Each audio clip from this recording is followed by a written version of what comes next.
Hi there. Welcome back to Seeing the World Through Trifocals, and I'm your host, Eileen Wasore. Guess what? I found another t-shirt. I guess that doesn't really come as much of a shock to you, but it's just the way I see the world these days. I once heard Jeff Foxworthy say he could tell a man's favorite sport, political party, the college he either went to or wished he could have gone to, and whether he's married or not, just by looking at his t-shirt. I think he's right. Now, as for me, I don't like most sports, except maybe NASCAR a little. And my political views are none of your business. That's why we have curtains around us when we vote.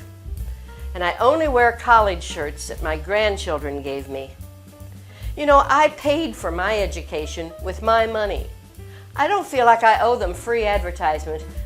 And besides that, they made me mad when they caved into the social activists that said our mascot was disrespectful.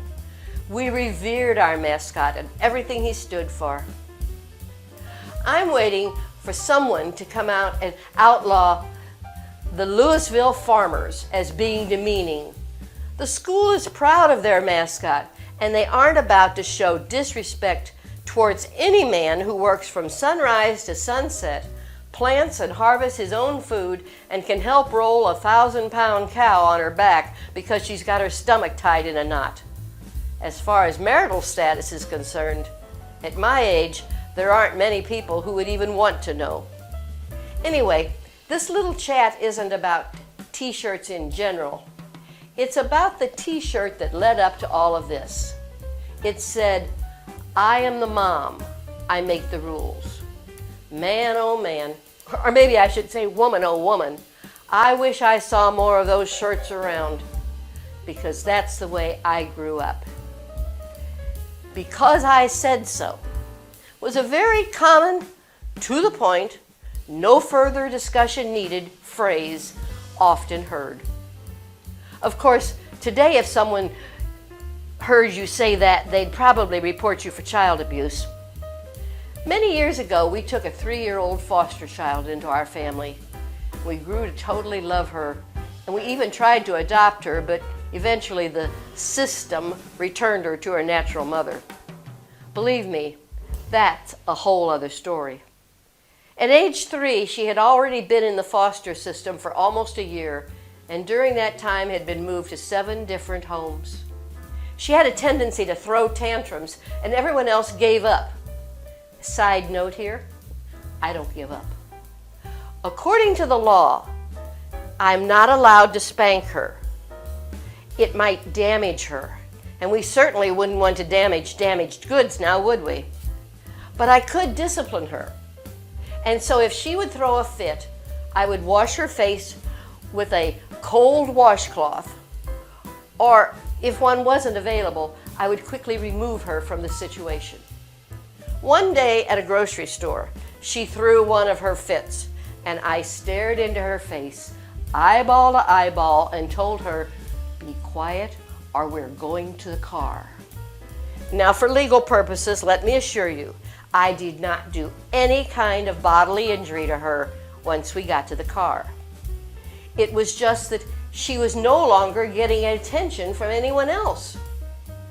Anyway, one time a little girl about 12 turned to her mother and said, "That lady's mean. Mom, you need to report her." Her mother very patiently looked at her daughter, eyeball to eyeball, and said, "Young lady, you need to shut up and keep your nose out of it.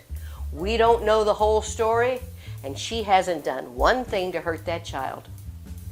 Being a mother is hard work, and trying to take what looks like the easy way out usually means a very rough road later on. There are some grocery carts that to this day carry my fingerprints in the handle, and that's because I might hear a little child yell "no" at a parent. They didn't want that item. Or if I see a young child double up his fist to hit his mom, especially when the reply is, "Now, Eddie, that's not nice. If you do it again, I'll have to take your toy away from you." Someone once asked me when I was seen clenching my teeth if my children didn't do that to me? And my answer was always, only once. You see, I believe in being a lifetime parent, not being a lifetime friend. If I would have followed the advice of some of my friends, I'd have probably been in jail. But I had parents who put parenthood first. The fantastic thing is, those who were jolly playmates with their kids ended up knee-deep in quicksand, and usually their children were in it with them. Unlike in the movie Blazing Saddles, there was no railroad track to grab hold of, and they only sank deeper. Blub, blub, blub. Today, my children are my best friends. You know why? Because Mom said so. That's why. Never ever get discipline and correction mixed up. I was a court-appointed special advocate for 8 years. I worked with foster children who had been neglected, abused, pillows held over their faces, and shaken to the point of unconsciousness. Believe me, no one in our county took me for granted. My husband and I would search the homeless camps in the worst part of town to find these loving parents and bring them to justice. You think people listened when Merrill Lynch spoke? That in no way compared to how the judges listened when my husband and I spoke. Abuse and neglect is 100% totally unacceptable. And I thank God that I made it 8 years without needing bail money. But there's a different kind of abuse and neglect that's prevalent in the world today. And that one, although different, is equally evil.